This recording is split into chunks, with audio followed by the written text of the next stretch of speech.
My character's parents are both dead. Oh yeah? Well, my character killed her parents. By accident. It haunts her. What is this, amateur hour? My backstory's way better than that. How? Did she make a mistake that caused her true love to die? She watched her children drown, unable to stop it. Ooh, was she hideously tortured for years and years? Nope, she grew up in a charming little village with 4 sisters. They have a family-run flower shop. And then it burned down with her family inside. No, they're fine. I don't get it. How is she traumatized then? Oh, she's not traumatized. She's actually pretty happy. She started talking to flowers and realized she had a natural aptitude for druidry. Now she's on a mission to learn how to use her powers. That way she gets traumatized on the road, during the campaign. Ooh, that's actually brilliant. Can I change mine? Hello friends, Ginny D here, and I want to start by saying that I have absolutely nothing against tragic backstories. Those of you who are familiar with my D&D character Aisling will know that I have dabbled in tragedy myself. I have a video all about her and I will link it in the cards. The common argument for tragic backstories is a pretty good one. It basically says that happy, well-adjusted people don't usually become adventurers, and I think there's some merit to that. An object at rest tends to stay at rest, and if nothing pushes you out of your happy, comfortable life, a lot of people will simply stay there. But as with all writing, any rule can be broken as long as you're doing it knowingly and intentionally. And I love a challenge, so today I want to talk about how to make non-tragic backstories that are still compelling. Oh wait, first, something new and interesting. A disclaimer. Get it? It's sarcasm. Communicate with your DM and don't be an asshole. Assholes can use literally anything to be shitty to their table mates, including backstories, so just don't do that. Okay? Okay. So what does a backstory actually need? I just used the word compelling, and I want to clarify something. That word means something different here than it would if you were, say, writing a novel. You're not trying to compel an audience. Instead, your character's backstory needs to be compelling primarily to you and secondarily to your DM. If you and your table would enjoy a happy-go-lucky character who's adventuring because they got bored on their family farm or because they saw a cool bird once and want to find it again, more power to ya. As a writer, I understand that it can be hard to let go of the compulsion to write your character as if for an audience. This is me giving you permission to write for your table and no one else. That said, there are a few elements that most D&D characters' backstories should probably have. Something special. If you compare a level 1 character's stats to the official stats for a commoner, you will immediately notice that level 1 adventurers are stronger. They have more proficiencies, more hit points, and unless you rolled very poorly, higher scores for the majority of their attributes. That's because adventurers are not commoners, not even in the first session. Something makes them special. What is that something for your character? Do they have natural gifts? Have they already been through some kind of training? These are questions that your backstory should probably be able to answer. A reason. Your character needs some kind of reason to leave whatever they were doing before and start adventuring with your party. This could take nearly infinite forms, and we will talk about this later in the video, but this is probably the main thing to keep in mind when working on backstory. Material for your DM. Not every DM is going to be interested in pulling in backstory elements, but if yours is, it's a good idea to give them something to work with. Maybe it's people from your past that you might run into again, or a secret that your character wouldn't want revealed. You don't need to spell it out for your DM. In fact, most will probably want the freedom to decide for themselves how to involve your character's history in the campaign. But the more details you can give your DM, the easier it'll be for them to tie it to the game. You will note that tragedy is not on this short list. While many people use tragedy as their character's reason, there are plenty of reasons to go adventuring that aren't as dire as avenging their dead father or something. Here are 4 alternatives to consider. Why not try centering your character's backstory on a mystery? Here are a few examples. Maybe your character discovered some mysterious item, like an artifact that needs to be returned or destroyed. Let's say you recently got married and your wedding gift from your late grandmother was a chest of tarnished silver cutlery.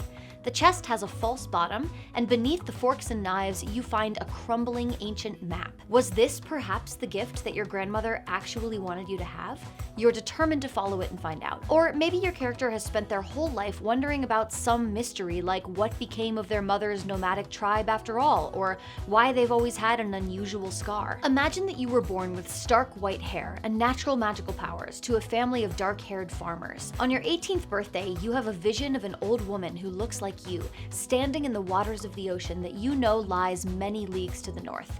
You think maybe this woman can tell you why you're different and what it means. Perhaps your character's life was perfectly normal until they received some sort of mysterious letter adventure or stumbled into some mysterious circumstance. For example, several of your friends saw a man who looked exactly like you stumble into the local tavern last night, covered in blood. He grabbed a barmaid, whispered something about the prophecy of the time-lost winter, and then fled into the darkness. Who was he? What is this prophecy? And what does all of it have to do with you? Mystery plotlines like these do double duty. They establish why your character is off on an adventure trying to solve this mystery, plus they give your DM the chance to figure out what the resolution of that mystery might be.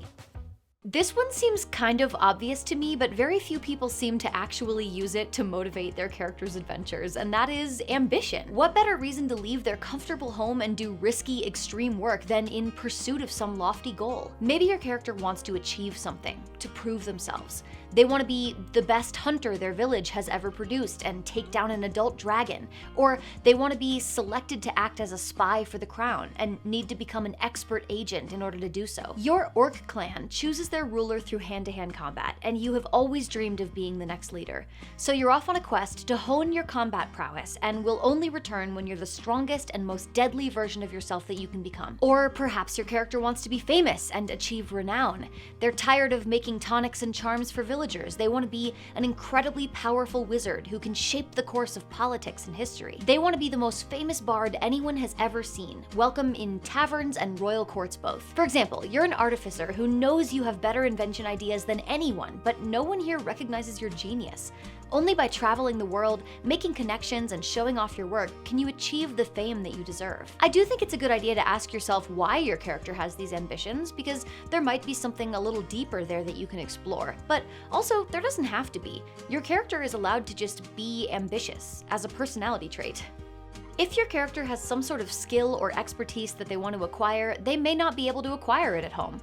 They might leave home to undertake some sort of training. Maybe your character needs to travel to a training facility or school in order to complete their education. Any number of things could happen on their way there, or maybe there are multiple different locations where their training needs to happen, like Aang traveling around and learning different types of bending. Let's say you're a draconic bloodline sorcerer, and in order to gain full mastery over your powers, you need to visit and train under 3 different ancient dragons. These dragons are scattered across the world and live in deadly landscapes, so it's important that you have a party to accompany you. Or perhaps their skills need to be learned on the road.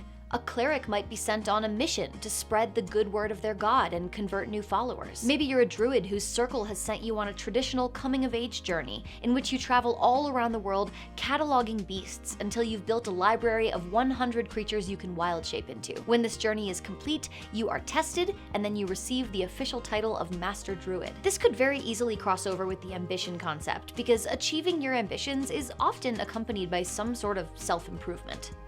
If your character doesn't have a good reason to leave their home and start an adventure, maybe someone else can give them one. A third party sending your character on a quest is a great way to get even a reluctant character to step outside of their comfort zone. I'm looking at you, Bilbo Baggins. Maybe they need to retrieve an item stolen from their family or tribe or organization, or go fetch an item that someone else needs. Your mother sold her treasured family ring years ago during lean times and has just learned that it was enchanted. She sends you to go track it down and bring it back to your bloodline where it belongs. Or your temple has just learned of a newly discovered artifact that once belonged to the early followers of your god.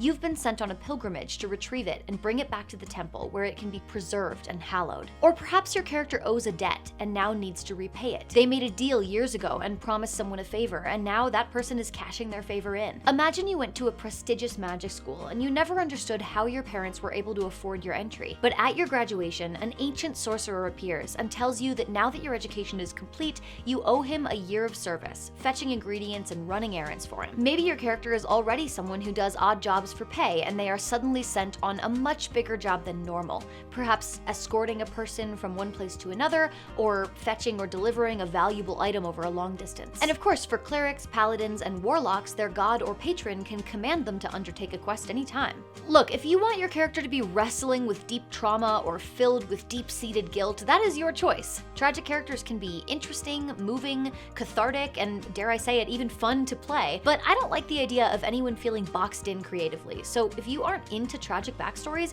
you shouldn't feel like you're required to write one. Have you ever written a character with a happy backstory? I would love to hear all about them in the comments. Also, what kind of problems do you run into when writing character backstories? Is there anything that you would like me to address in a future video? Feel free to hit me with your suggestions and your questions in the comments.